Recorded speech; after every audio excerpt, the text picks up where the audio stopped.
Good afternoon, everyone. I am the first reporter, Mariel Abordo. Today I will discuss the key provisions of Book 3, focusing on Chapter 1, Hours of Work of Title 1, Working Conditions and Rest Periods. So this chapter outlines the laws or rules of work hours, breaks, and compensation for employees here in the Philippines. So to start, we have Article 82 that states the coverage of these laws or rules, who is covered and not covered. So this law applies to all employees in all establishment and undertakings, whether for profit and non-profit. So who is not covered? First, we have the government employees. Say for example, teachers in public school. Their working conditions are under civil service law and not by labor code. Second, we have the managerial employees, like the CEO of the company. So their primary role is supervising and managing the staff, giving them authority and flexibility over their own work schedule. Third, we have the field personnel. Say for example, a door-to-door salesperson with no fixed schedule. So this individual works outside the employer's premises, making it impractical to monitor their work hours. That's why they are paid by results. Fourth, we have family members working for an employer with no formal job. Say for example, namoy sari-sari store ni dako-dako. So since you are dependent to your parents, mutabang-tabang na kanila. Say for example, karon cashier ka, next day tigripa ka, ana. Fifth one, we have the domestic workers. Say for example, housemates. So they are covered under separate law, that is the Batas Kasambahay 10361, which sets their own rights and protection. Here in the labor code, makita niyo sa article 141 to 152, that is about the house helpers' rights also. But that was superseded by the Batas Kasambahay 10361. So if you want to know the complete rights and protection of the house helpers, you can refer directly to the Batas Kasambahay 10361. So these individuals are just exempted because of their working conditions, but they still enjoy other rights such as fair wages, social benefits, and many more. Next, we have the Article 83, Normal Hours of Work.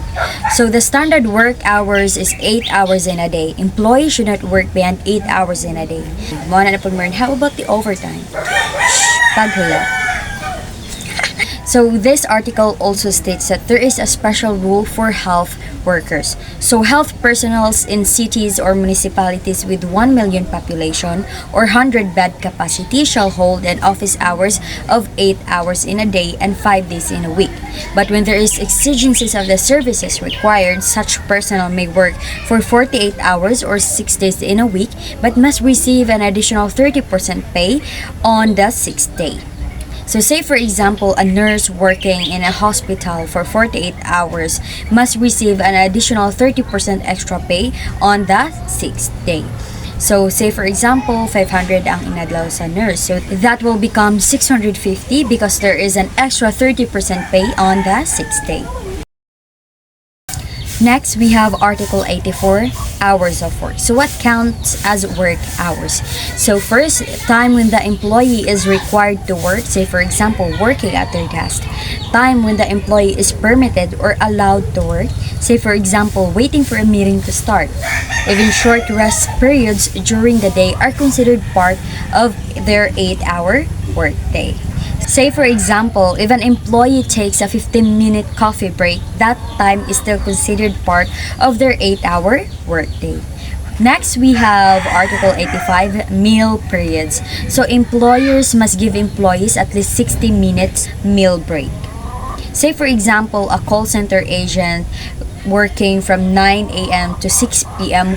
is entitled to 1 hour lunch break, that is from 12 p.m. to 1 p.m.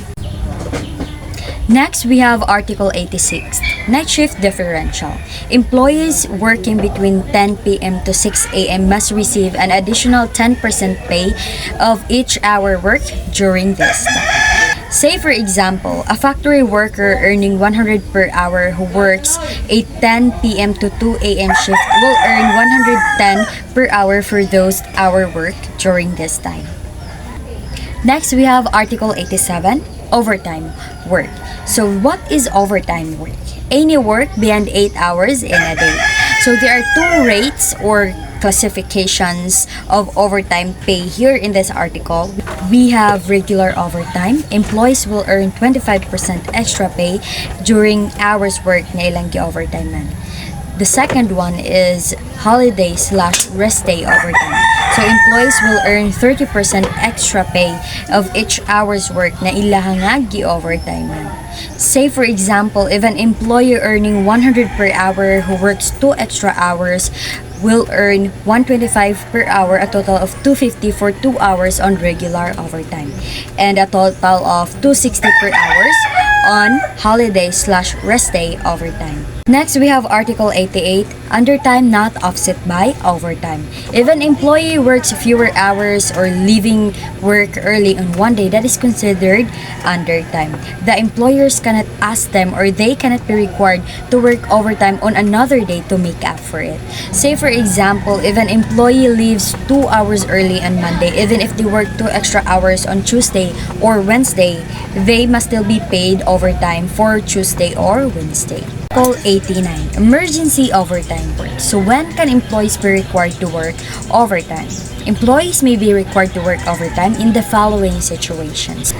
First is national or local emergencies. Say for example, if a typhoon damages a company's operations and repair work is needed immediately. Second, to save lives or property. For instance, during a fire in a workplace or after an earthquake. Third, urgent equipment repair to avoid production losses. So for example, fixing a broken machine in a factory.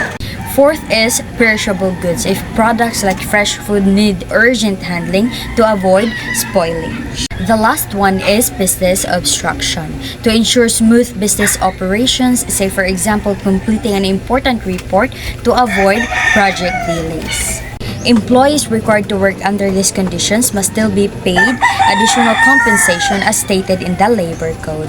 Another example, after a flood damages a storage facility, workers may be asked to do overtime to move perishable goods to a safe location. Article 90, computation of additional compensation. You need to understand that in computing additional compensation, ang basihan rana is the regular wage itself.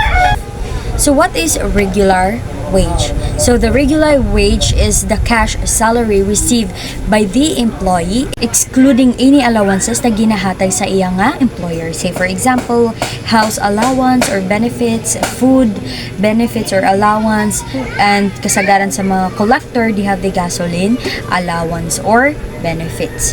So say for example, 500 ang adlaw sa collector and 150 is gasoline allowance. So in computing additional compensation, di ni mo yapil tong excluded ang gasoline allowance. Only the 500 ang ato nga based.